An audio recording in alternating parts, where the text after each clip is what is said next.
All right, thank you. So good morning.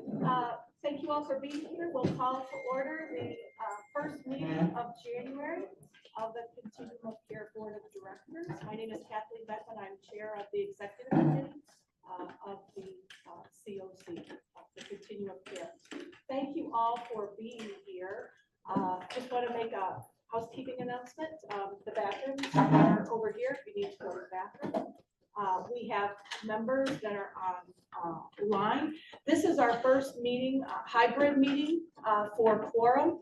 And so if there are a couple of bumps along the way, please give us a little grace as we adjust to meetings that are hybrid.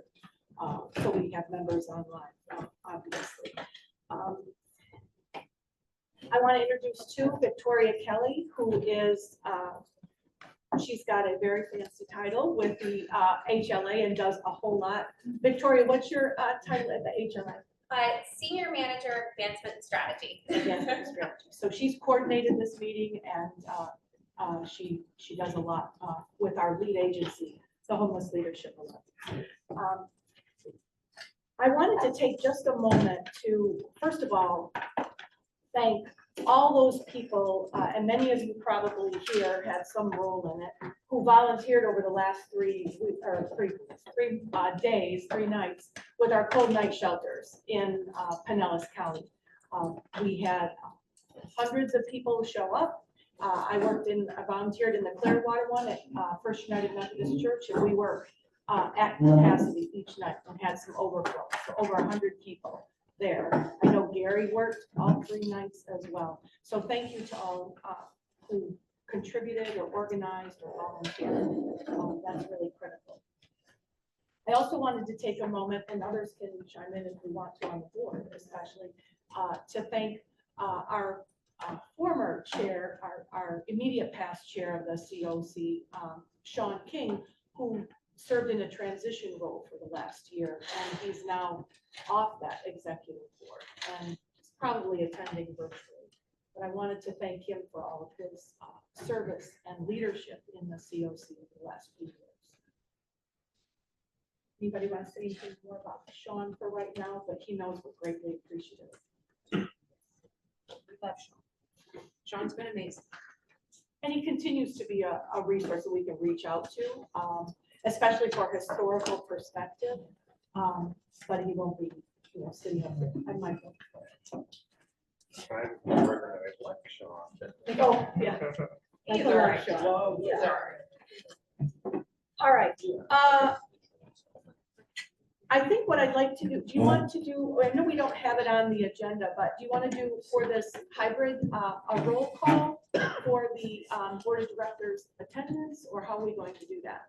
I have that for the board meeting. For the board meeting, but do you want to do it for the election part, or are we good with the election? We don't.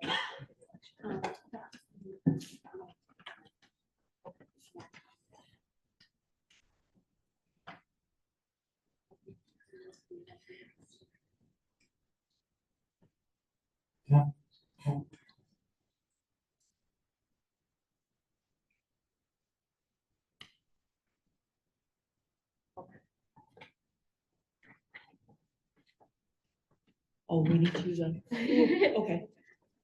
Everybody here okay? All right. Let me just ask if any of our executives, so I have Kevin Marone, who's CEO of the Bowley Centers, and April Lott, who is CEO of Directions for Living, as part of, and not Michael. So of our executive committee, anything you want to add before we get started with the elections? You all good? Okay, thank you. All right, we'll move right into the Board of Directors elections. You should have received all this information via email, and we have a couple of at-large and renewal. So Victoria Kelly is going to conduct the election process. Hi, everybody. Thank you all, as Chair Beckman said, for being here today. It's good to see you. Hey, Ms. Wani. For this election, we will be asking CoC board members and members to vote for an at-large member and a local housing authority member. Now, voting will take place in this room and on Zoom today because the CoC Board of Directors recently voted to allow that, which is a really great addition, I think, that will help us achieve quorum in future. So in order to be eligible to be nominated for one of these seats, the candidates had to join or renew their membership in the Pinellas Continuum of Care between January 1st and December 27th of last year. We gave everybody until midnight of December 27th to join or renew. Applications also had to be submitted at that time. I am very happy to say that we did receive nominations for the open at-large seat formerly held by Sean King, and we did receive a renewal nomination for our local housing authority seat as well. So we will be voting on those two seats today. You'll see, let me scroll down here, sorry, that all candidates live in, work in, attend school in, or serve Pinellas County. Everybody on this CoC board has a direct connection to Pinellas County. So regardless of the candidate that you vote for today, know that they have a stake in this community.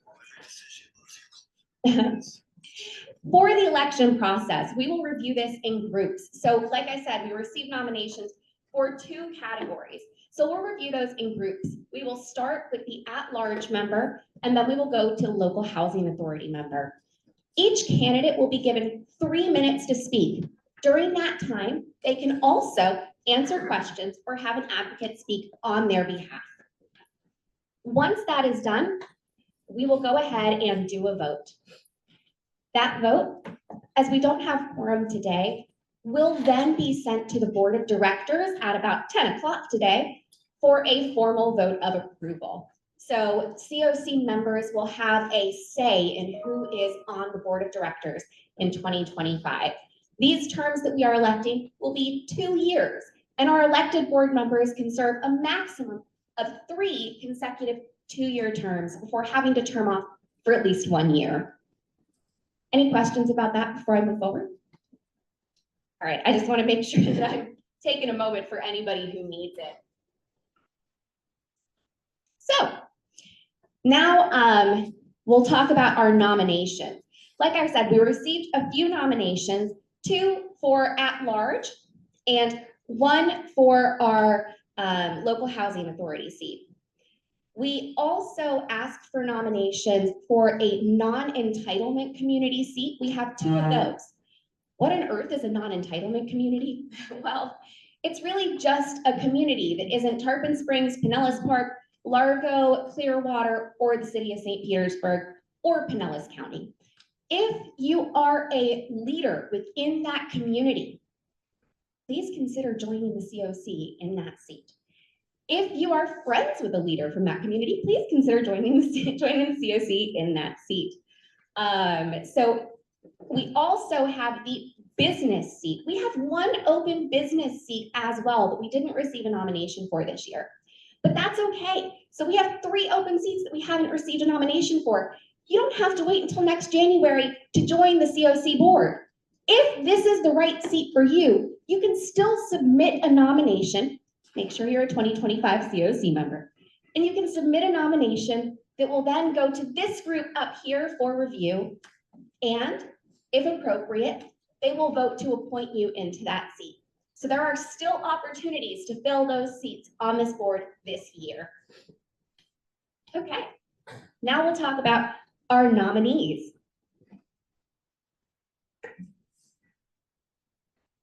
As I said, we'll go ahead and we'll start with our at-large nominees. Sorry, I'm lying to everybody. We're going to talk about the board a little bit first. Sorry about that. Want to make sure everybody knows what the board does. So the mission of the CoC is to make homelessness in Pinellas County rare, brief, and a one-time experience. The CoC board, this group here, they meet every other month for a 3-hour meeting, 9 a.m. to 12 p.m. every other month, typically in Largo. The CoC board is responsible for evaluating needs, implementing policy procedures, measuring results, and prioritizing and planning for our community. So as a member of the CoC board, the people. Sorry, I don't know how this is still working when it's not plugged in. I find that to be a small miracle. There we go. Okay, so the people that we will be electing to the CoC board today will have a say in the future of homeless services and system planning here in Pinellas County. So it's really important that the folks elected are going to represent the future that you want to see for homeless services here in Pinellas County. About our board, we have 19 to 31 members at any given time, always an odd number unless there's a short-term vacancy. And board members, again, have to have a personal stake in Pinellas County. Our elected members, as talked about their terms, we also have appointed members of the CoC board. So not every member of the board is elected by CoC membership. Our appointed members include elected officials from the cities of Clearwater. There's a seat for the city of Tarpon Springs and Pinellas Park. We have a seat for the city of St. Petersburg. Our Vice Chair, Deborah Fix-Sanders, fills that seat. We have the Juvenile Welfare Board as an appointed member. Our chairs of our funders and providers councils are also appointed members.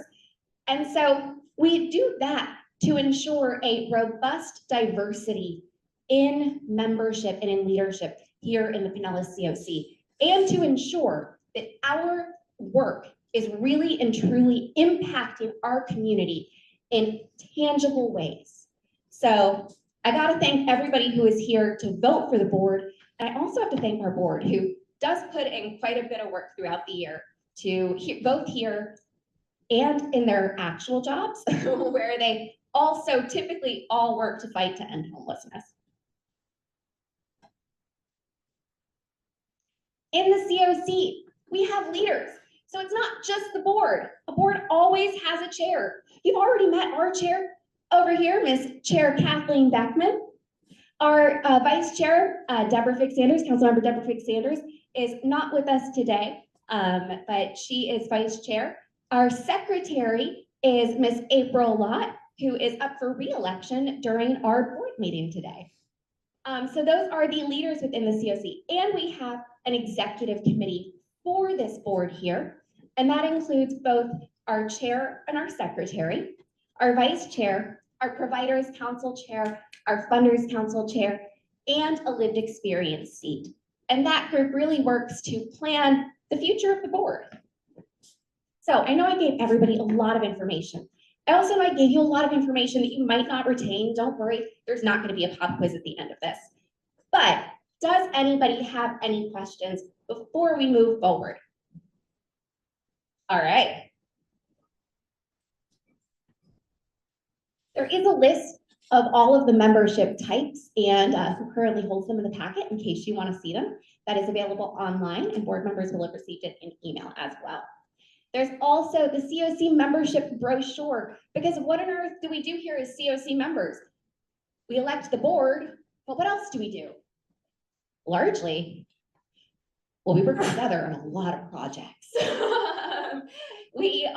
I know I've seen a lot of the folks in this room multiple times this week, because we are collaborating in meetings. We are meeting each other at events. We are networking and working together to ensure that we are pulling resources to help make sure that every family, every individual in Pinellas County is well taken care of. If you want to be a part of that work, please join the CoC if you aren't already a member, and get active in our councils and committees, which are listed here as well. I can say last night we had a lived experience advisory committee meeting. We have both of our co-chairs, our board members here, and having that meeting every month and having the input of our lived experience members is absolutely wonderful, I feel. We had our point in time planning committee meeting on Tuesday. I don't know if anybody's signed. Raise your hand if you registered for the point in time count. All right, I see some hands. We see some people who are going to be registering on January 30th. You can help end homelessness by volunteering for a total of 4 hours, including an hour of training. Give us 3 hours on January 30th. Go out, survey your neighbors experiencing homelessness, and it'll help us in a huge way. So we had our point in time planning committee meeting on Tuesday, and we're working to make sure that our point in time count goes off without a hitch, because that ensures that our community has the right data, the right funding, and what we need to plan our system and to advocate locally and nationally. We also have our membership types here, not committees. We also have, I apologize, this still says Diversity, Equity, and Inclusion Committee. That is not accurate. That is the System Inequities and System Disparities and Inequities Task Force. I apologize for that. That is the old flyer. So the System Disparities and Inequities Task Force is really responsible for reviewing what goes on within our system of care here in Pinellas County and ensuring that they address gaps in services or disparities within our services or systems.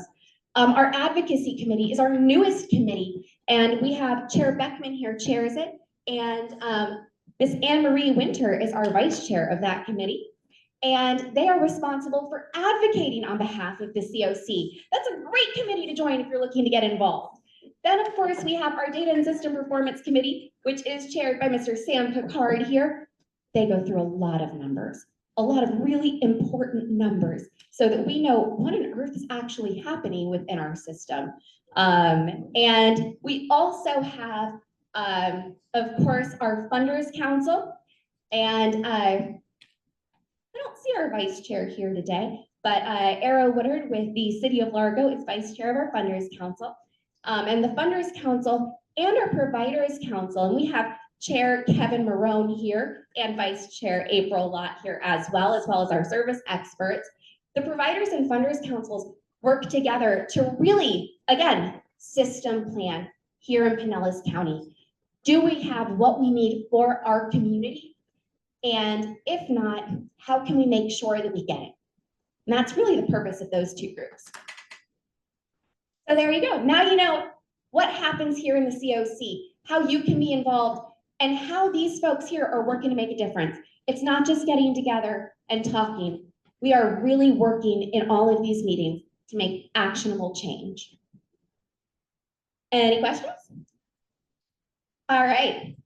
I think that it is time to talk about nominees now. So for our nominees, we have our at-large seats. And our first nominee is, I'm so sorry, I really don't want to mispronounce your last name. So please correct me immediately. Miss Anna Limnova? Oh, I did it. Okay, wonderful. Thank you.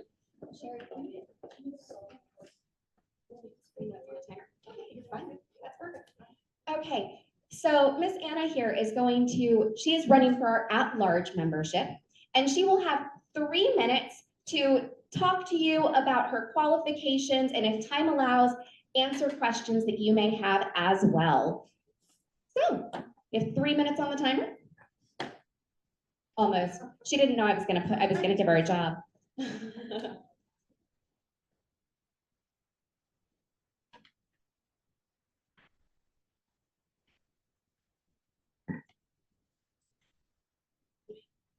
That's it. We'll have 3 minutes on the timer in just a second. There you are. Good morning, everyone. My name is Anna Limonova. I'm the CEO of Obiri Corporation.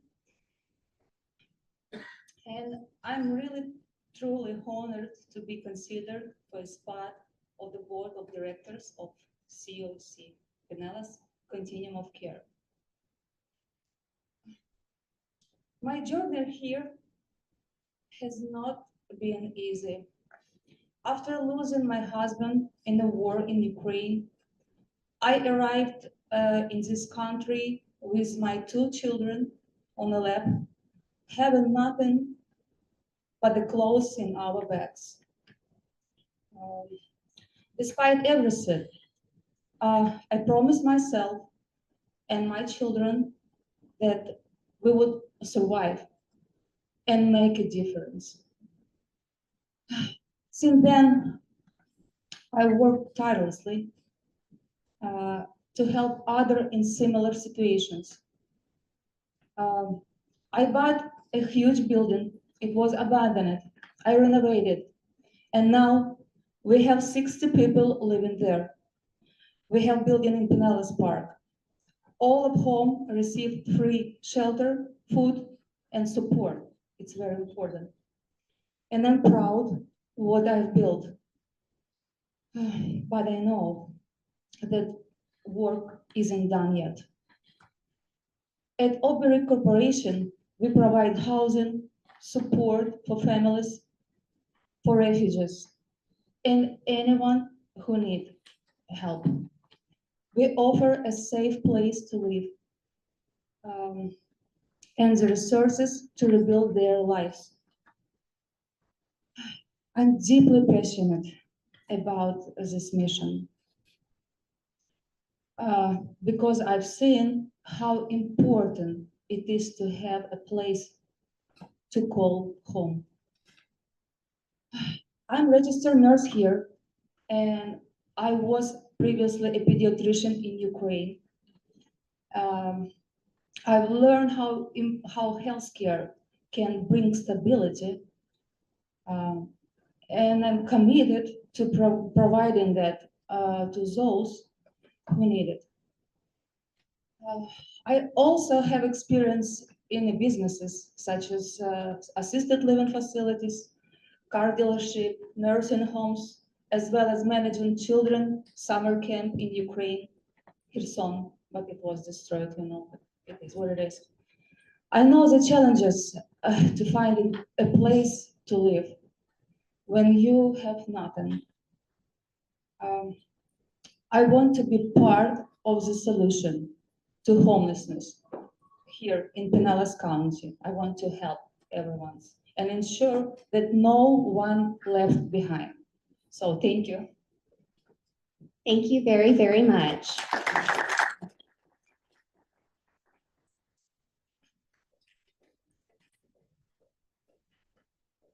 Okay. And our next nominee, pull up her information, we have Miss Sandra Newson.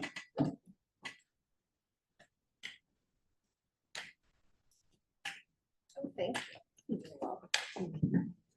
Good morning, everybody.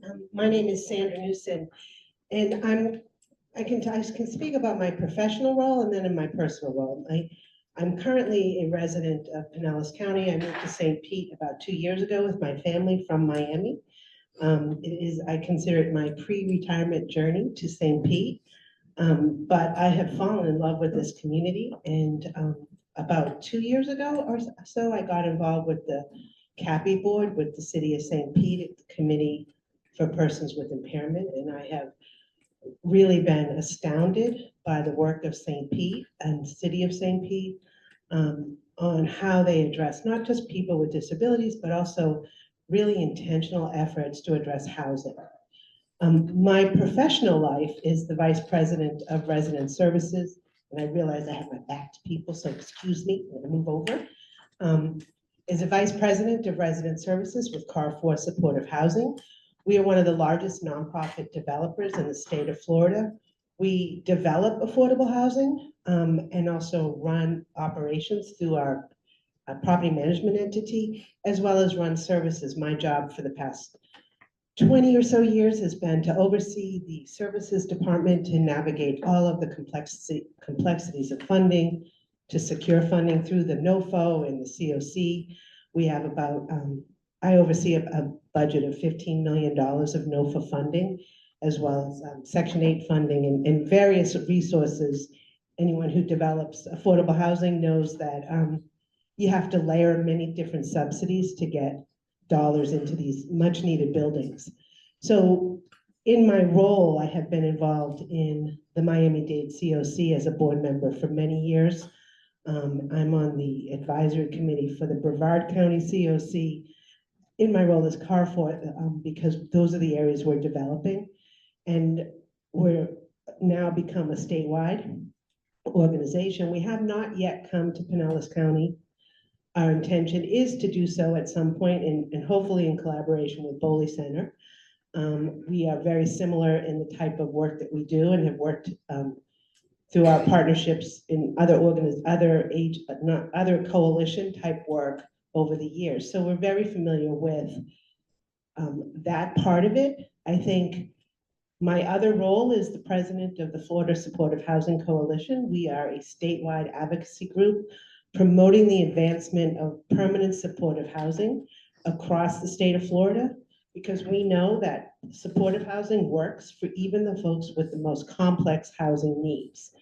In 2018, I had the opportunity to be part of a research study that measured the effectiveness of PSH for people who are chronically homeless and who had multiple layers and were considered the highest utilizers of all of our systems of care. And that research has led to many advancements in the supportive housing industry. So I'm here both as a resident, but also with experience working and navigating not only HUD, but COCs across the state.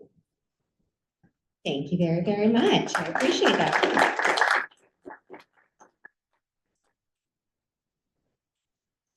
Okay. And now we can vote for our at-large member. Because we did not achieve quorum with our CoC membership today, that is okay. We are going to go ahead and hold this vote, and then that will go to the full board at 10 o'clock. Mr. I Gelazo. don't need a microphone.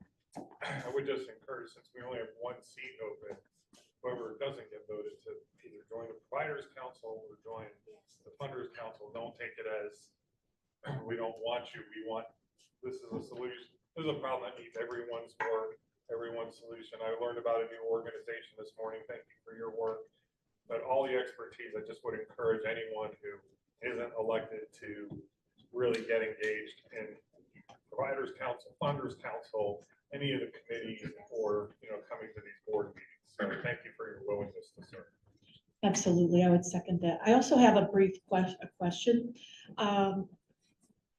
Since we did not get a nominee, this was for the business seat, and I think ideally, I would like to see in the business seat some representative from a chamber of commerce throughout our county, somebody that's, would be a good representative of a business seat, but we haven't had that for a long time.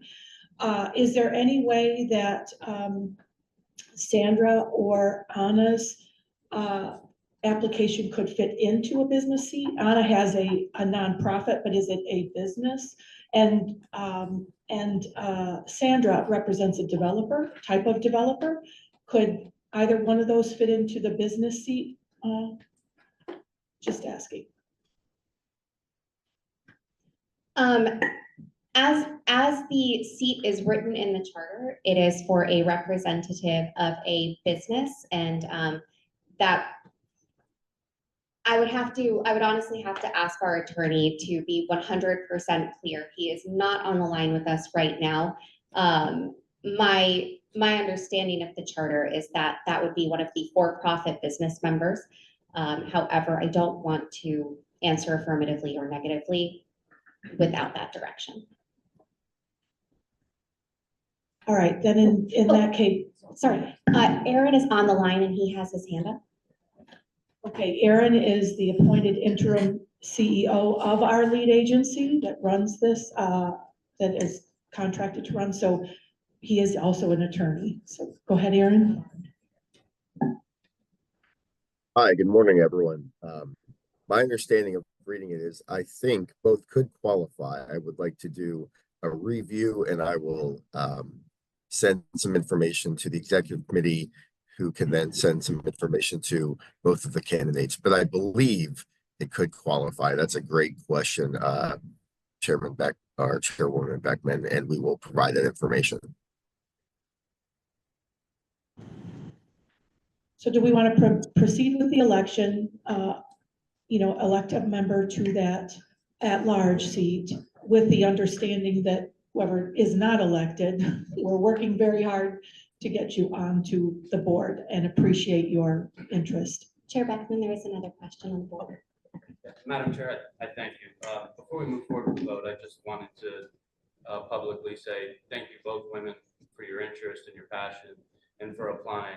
More specifically, Anna, I wanted to commend you on your courage and strength for your journey. Regardless, it's much bigger than this board and this board's responsibilities. But I wish you, your family, your children, and your entire country nothing but our prayers and support. Thank you. Yeah.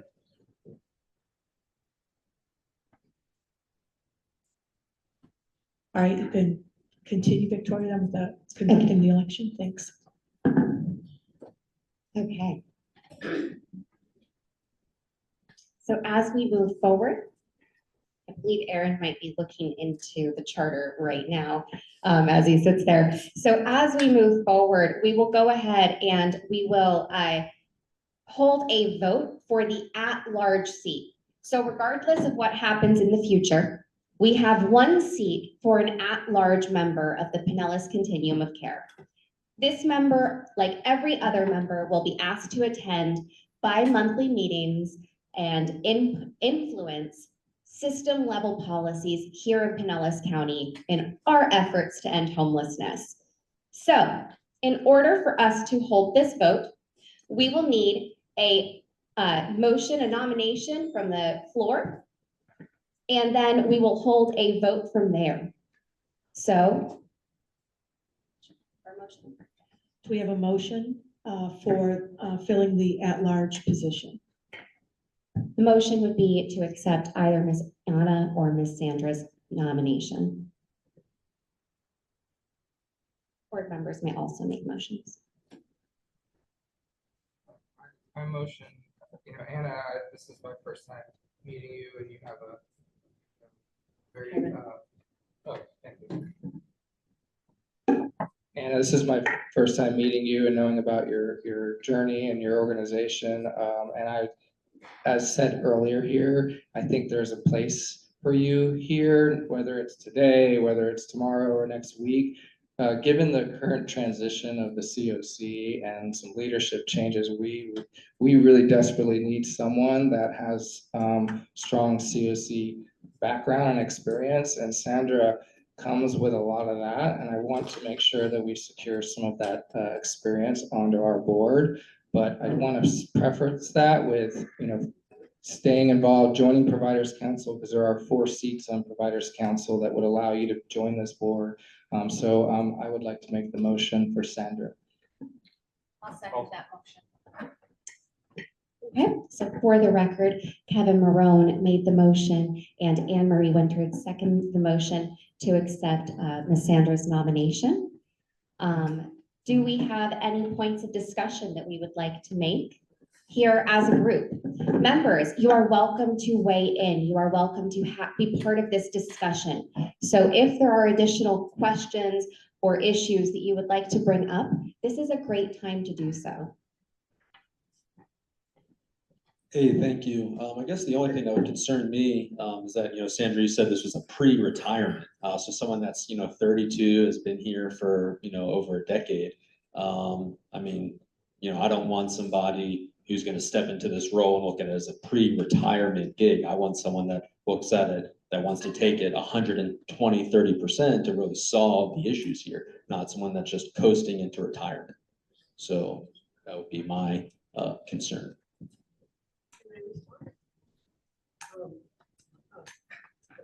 Sorry. So I will say that I tend to sometimes borderline a little sarcastic, and but I realize how that could be a concern in terms of longevity. I've been my retirement plan is within like over 10 years, so I'm not in a position nor interested in retiring professionally for quite some time. But I did want to move to St. Pete, and it just made sense to leave Miami and start building my life here in preparation for that day and time that I would. But I am committed fiercely to serving people who have no voice, and have been my entire professional career, as well as personally, as an advocate, as a parent, and as a community member. And for me, homelessness is a disgrace in our country. And there's no reason why people are homeless. And so if I can use my voice and experience in a way that changes systems to be able to address the needs, which I believe is housing and lack of housing. That's the reason why people are unhoused. And so that is my voice and that's the tool I have. You know, retirement to me is also just about not working full time, but maybe doing other things. So, but I can assure you, I do believe that retirement is a plan for most people, right? So when I say it, I kind of joke, but it is building up a future and being connected to a community that's larger than the one that I have now. And getting familiar with the systems here in Pinellas County, because I'm part of that.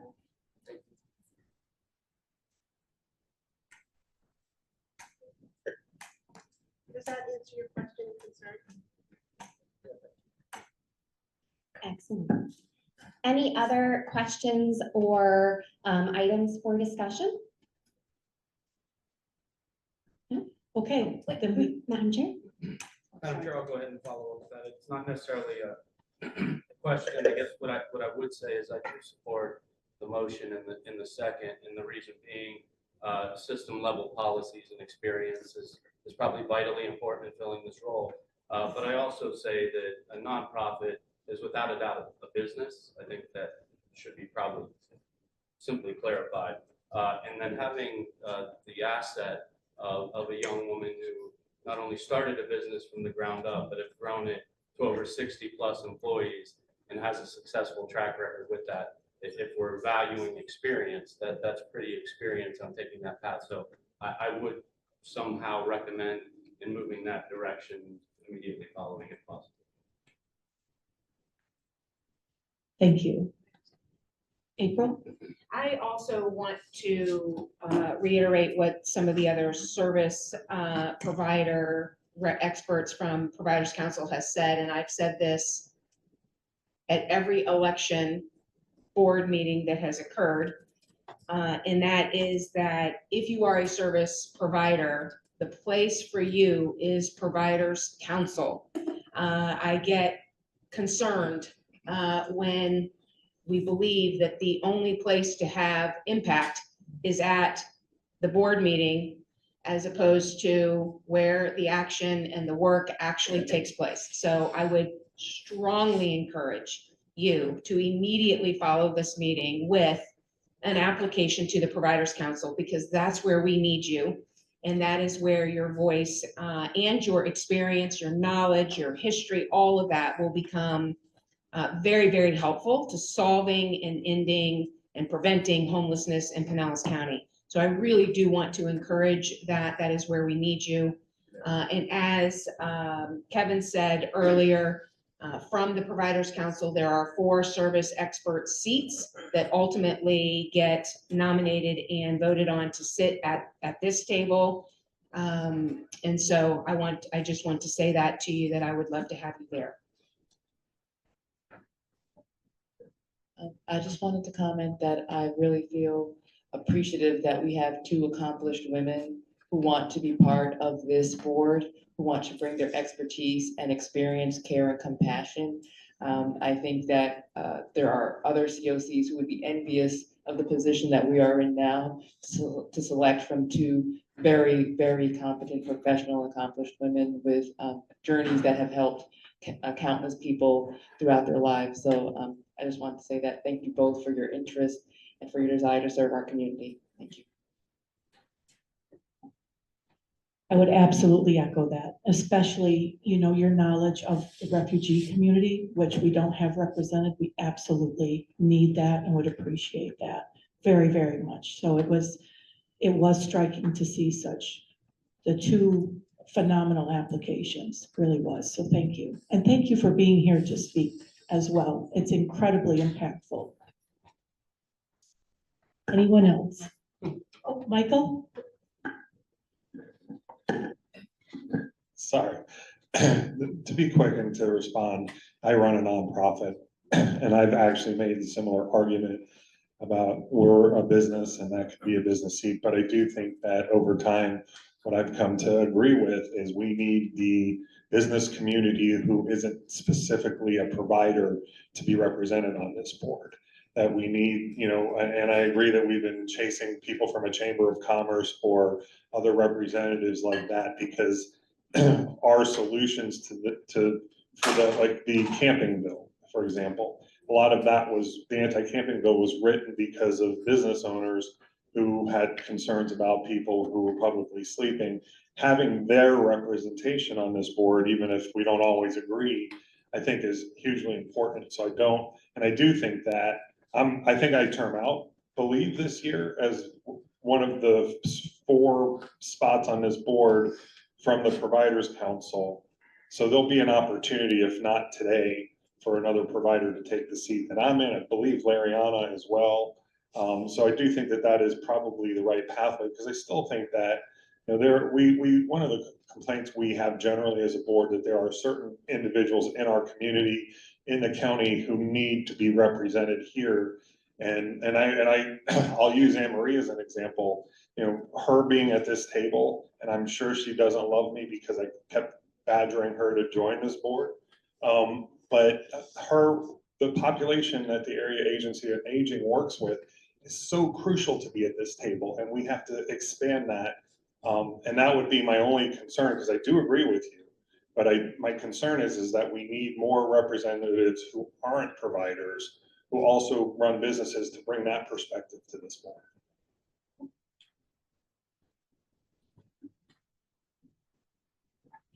Thank you. That is an excellent point. It is. Anyone else? Just looking down the road. Fantastic.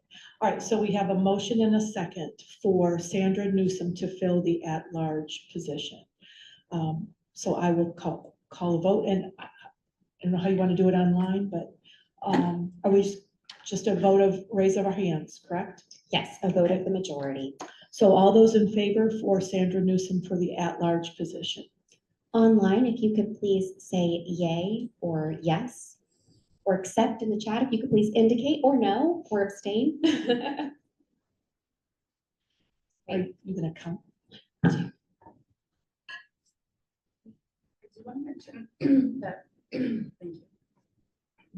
I do want to mention that I will abstain because I'm not officially part of the board until later in the agenda, so I will abstain. Thank you. Oh, can we put hands back up? Sorry.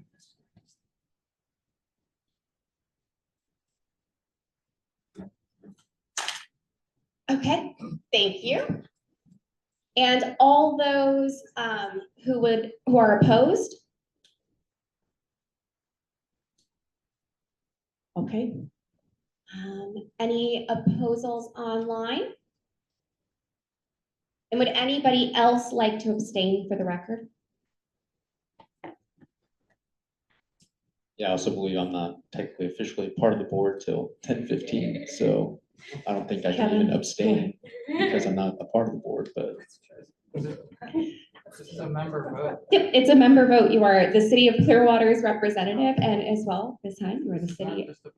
Yes. Yep, this is a member's vote. Oh, you are the representative for the county now? Yep, you are the representative for the county now, and you are the representative for Pinellas County School Board now. So you absolutely would be able to vote as members for what that is worth. So would you like to abstain? Sure, no, I will vote. Okay. Oh, are you voting or abstaining? Oh, okay. Okay, wonderful. Well, we have no abstentions or votes against him. Okay, is that a majority, or do we open it up for another motion? Pardon, Sam? It's actually a binding recommendation from the That's CoC to to the the board that the board has Okay. to act. Okay, So it's. we're done? That's the recommendation? Okay, fantastic. Thank you. Again, Congratulations. thank you all. And Anna, please join the providers with that. Fantastic. We can hope. Fantastic. Thank you. So we have a renewal. Yes, next on the list, we have an application for the Local Housing Authority seat. This seat has been held by Ms. Elise Minkoff with Pinellas County Housing Authority. and the seat is up for renewal. And Ms. Minkoff did go ahead and submit her application for renewal. And this is the only application that we have for the local housing authority seat. So Ms. Minkoff, looking to see, I believe that she is unfortunately unwell and unable to join us this morning. But I do know that many of the folks in the room here have worked with Ms. Elise Minkoff for the last couple of years. So I will go ahead and I will say that you do have the application in the meeting packet. Please take a moment to review it if you haven't already. And in that packet, you will see that Ms. Minkoff is the Chief of Operations and Programming of the Pinellas County Housing Authority. Ms. Minkoff has been part of the CoC's Funders Council and has been part of this board for the last couple of years. Is there anything that anybody on the board would like to say about Ms. Elise Minkoff? I'll make the nomination. Yep, I support her. Okay. So Michael Gelazzo, you made the nomination for Elise to retain that seat. Do we have a second? Second. All those in favor or any comment? Aye. Okay. All good here? For members, does anybody have any, is there any, sorry, not questions, we just did that. Can I see a vote of members? Is there anybody who would like to vote? Okay. Anybody who would like to vote against? Or abstain? Online?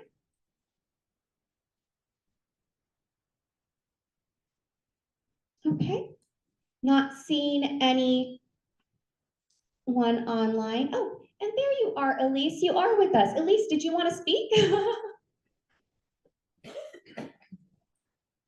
Oh, Elise, you are muted. Thank you. You did a great job. I'm sorry I can't be there, but I'm in the middle of the flu. I don't think anybody wants to get it from me. But thank you. I'm honored to serve on behalf of the Pinellas County Housing Authority and the over 8,500 individuals that we shelter on any given night. So thank you very much. Thank you, Elise. So that recommendation will go to the. I had one question about you said the non-entitlement city position is open. And I thought April Thanos said, April, did you express interest in serving as a non-entitlement with Gulfport? I'm certainly willing to. I guess I didn't, we had some confusion at paying the dues at the last minute, so I think we didn't get So you're the not, nomination. okay, so we can do that at the next meeting, perhaps. Okay, thank you. Just want to clarify that. Thank you. Yes, and for what it's worth, I actually think that that's a great example of how these positions can be filled throughout the year. So we have these two non-entitlement seats and the one business seat, and they can be filled throughout the year. For instance, Councilmember Thanos from the city of Gulfport here is, as she just said, planning on submitting a nomination for one of those non-entitlement seats for the CoC board, and that will be reviewed at a CoC board meeting, and if approved, the council member would be appointed to the position. So there are opportunities to continue joining and being involved throughout the year. Thank you. Okay, so our next item on the agenda is item number 3, where we have an open Q&A for any members with the CoC Board of Directors or any questions you may have of HLA representation that's here as well. I just want to say that, first of all, I appreciate you being here, and I appreciate people who are here virtually as well. This work is critically important. There was a recent article in the Tampa Bay Times about an 18% increase in homelessness nationally. We're certainly feeling it acutely here in Pinellas County. We have multiple challenges with insurance, with our vulnerability here in Pinellas County, with the high cost of rent and living and home ownership in Pinellas County, as well as you know, our economy is based on tourism and the service industry. And they just, those jobs don't pay a lot of money. So a lot of people who work here can't afford to live here and struggle every single day. We see a significant increase in elderly presenting as homeless, and children and families. I will say that I just want to be real transparent that our organization, the CoC, that oversees a lead organization, the HLA, we are in transition between leadership again. And for those of you that aren't familiar, and Anna, you might not be familiar, you know, but I became involved in the CoC as an elected member of Clearwater City Council in April of 2020. And I chose to be part of the CoC because this kind of work speaks to my heart. I was a public school teacher in Illinois for most of my life and have been involved with a lot of nonprofits that revolve around children. But my background is certainly not in social services. And so, you know, I don't have all of the experience that these board members do up here in that realm, but I certainly care. But from the time I began serving just as a board member in 2020, the HLA has had 4 different CEOs and 3 different interim acting CEOs. And so that's a challenge. There's also the challenge that it's a newly designed means of organization, which I think was in 2017 or 18, Kevin or April, where it was just one board that oversaw everything in the county. I think it was the Homeless Leadership Board. And in 2017 or 18, they decided to have a board that would oversee the paid staff, the operations of the work that we do with HUD and grant distribution and data justification and all that. And that's where the HLA became that arm with their own board. And then the CoC, which is all of us, works in collaboration to give direction to the HLA to do those tasks. And when you have, you know, changes in leadership, frequent changes in leadership, it's hard for a CEO to get their footing and get strategic plans and, you know, really march through and move forward.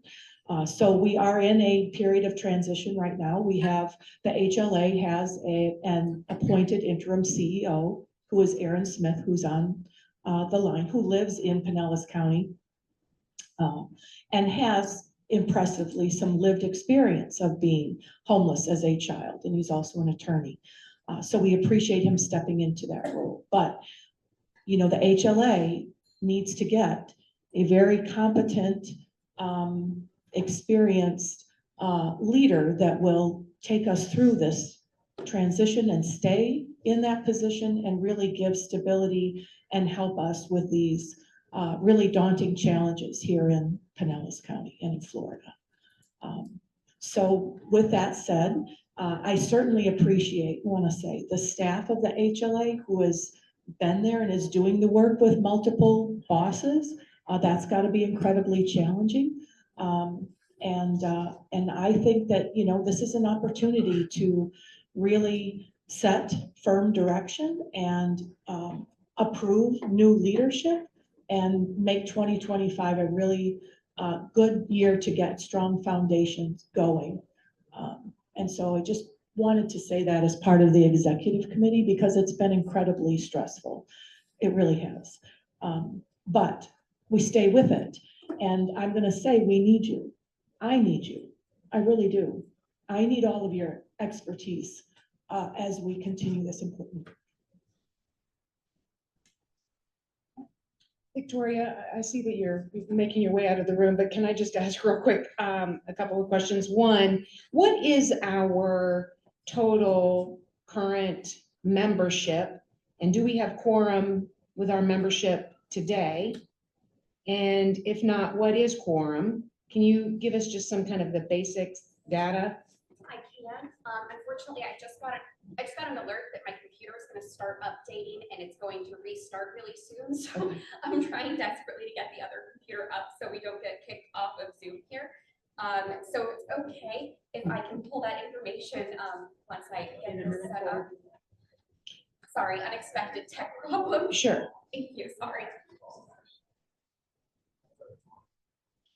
Yeah, questions and answers. So Yeah, we're here for question and answer, so we've allowed some time here for question and answer. From general members. Anyone have any comments, concerns? You know, even I had sent out, as chair of the advisory committee, things that you think need to be spoken to and advocated for. One of the things that's on my radar that hasn't been brought up by a committee chair here at the CoC is hospital discharges of people that really aren't housed and are not able to take care of themselves. I hear more and more anecdotal stories of people discharged in hospital gowns with ports, with, you know, amputations bundled up. I have people in the cold night shelter that were, you know, in wheelchairs and looked like they needed medical care. So I want to learn more about that and advocate for, you know, policies that don't discharge homeless people with severe medical needs into the street. So, you know, just thought I'd put that out there. April? So I'm you wondering. wanna, can pop up? Just speak loudly so people. Okay, can hear. I'll just speak loud. I'm pretty loud. I'm just wondering with the number of people who were displaced from the hurricanes, I would presume that's taking up a lot of the extra housing. Hotel space. Hotel space, but also apartments, because, you know, they're gonna end up with the permitting issues we've got, being out of their homes. You know, it's already 3 months and it's gonna be at least 3 or 4 months longer. So those are places that potentially homeless people could move into and they are occupied. That's one thing we wanted to learn more about is when FEMA is going to stop paying for those hotel rooms and what the process, you know, looks like and how much heads up people might get. Absolutely. And I spoke with our Clearwater police liaison last night. She was at our cold night shelter and she said they're aware and worried about what that might look like too. Gary, anything? Did you? thing I can add is that I have personally helped a woman. She was discharged from the hospital in paper pants and a white t-shirt. In the late 70s, discharged to the street. And I helped her get into one of the cold shelters. It was the first time that we had the cold shelters. And I'm sitting there with a jacket. I'm like, man, you know, you have to be cold. But she was discharged from Northside in paper pants. I find that unfathomable. Well, can I speak to that? Yeah, sure. And you can introduce yourself. Hi, I'm Camille Henry. I'm the CFO of HCA Florida Northside Hospital. So I would love to get more information about that because at Northside Hospital, we actually have a humanity closet. So we provide shoes, clothing, undergarments. We also provide discharge kits, which include the supplies that they may need if they return somewhere where they don't have running water or a clean environment. Simple things like gauze, bandages, clean socks, antibiotic ointment, that type of thing. We also have a partnership with Pinellas County through the Pinellas Matters program that has really helped us to further our reach to provide additional services that go way beyond the acute care. So I'd love to get with you afterwards and talk more about that. I have a question for you. Is it accurate that it is not, I don't know if I want to use the word legal, but to discharge somebody from the hospital to homelessness, is that, are you able to do that? Are you allowed to discharge people to homelessness? We are, yes, because especially if the patient chooses to leave, right? So we don't hold anyone hostage in the hospital. But yes, part of a discharge is making sure that they have an environment to go back to. And so sometimes if the correct environment for them to go back to is a shelter, as long as they meet the medical necessity to return to that environment, that could be something that takes place, yes. So for example, yesterday, Mhm. an individual was literally dropped off at my facility, which is not a housing provider. It's a mental health agency. And at 5 o'clock by taxi in a paper gown and a PIC line, they were discharged from a hospital. Our environment is not medically set up. We're not even a resident, we're not a housing provider, right? So, and in fact was medically unstable and was returned to the hospital from which they came. So I'm just trying to get, back to the anecdotal, right? I've been hearing about this for a very long time, quite frankly, and then yesterday it happened right at our facility. I had no idea, right? We weren't contacted in advance or, by a discharge planner or by somebody to why they would have been delivered by taxi to a mental health agency at 5 o'clock in the afternoon in 40-degree weather, by the way, in a paper gown.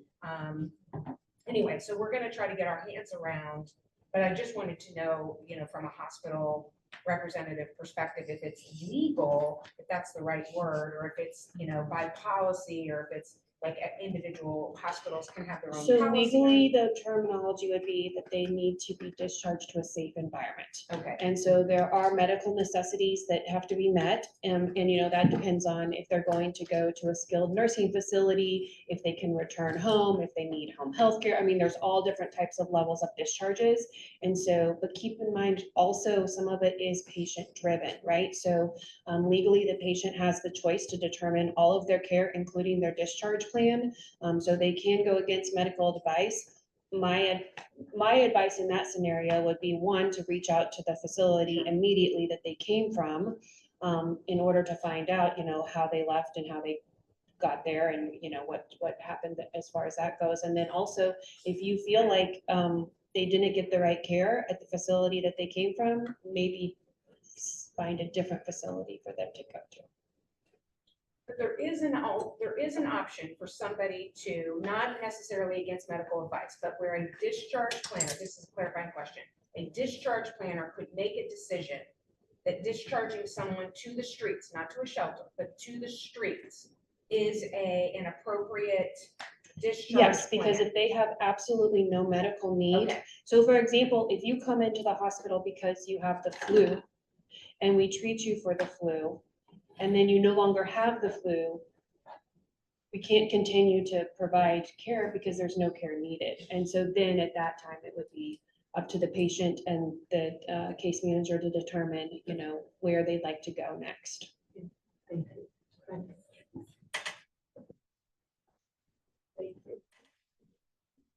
Thank you very much. I think, I'm looking at the time because I want to keep track of our time and keep us on schedule. But I think that exchange, I think, is really interesting to illustrate, first of all, the need for advocacy, the need to understand the complexity of the conversations, right? And that's a type of conversation. First of all, thank you, Camille, for being here and answering that. Thank you, Gary, for bringing that up. April had experience with that. Those of us who maybe worked cold night shelter last 3 nights have seen some of that. So it's fresh. But it's something that needs to be understood clearly. What does discharge to an appropriate environment really mean? And what are some facts and data? Who are the players? And those are all sorts of things that can take place in, Anne-Marie, our advocacy committee. And so if this is something that touches your heart, or you're like, that needs to be, we need to understand that and get a handle on that, join the advocacy committee. And so that's where those conversations need to happen. And I look forward to it because there are lots of things we can advocate for. I think we need to keep it narrow focused to data driven and prioritize, but please engage with the advocacy committee if that speaks to you. All right, because of time, we're going to adjourn the membership meeting here for about 5 minutes. And then the CoC Board meeting will be called to order, and people can stay. The public is welcome to stay for board meetings, correct? Yeah. Okay, so you're welcome to stay, but we'll take a 5-minute quick break. There are some drinks and things over there. I'm on like day 5 of that Whole30, so I'm not eating any stuff. So we'll be back in 5 minutes.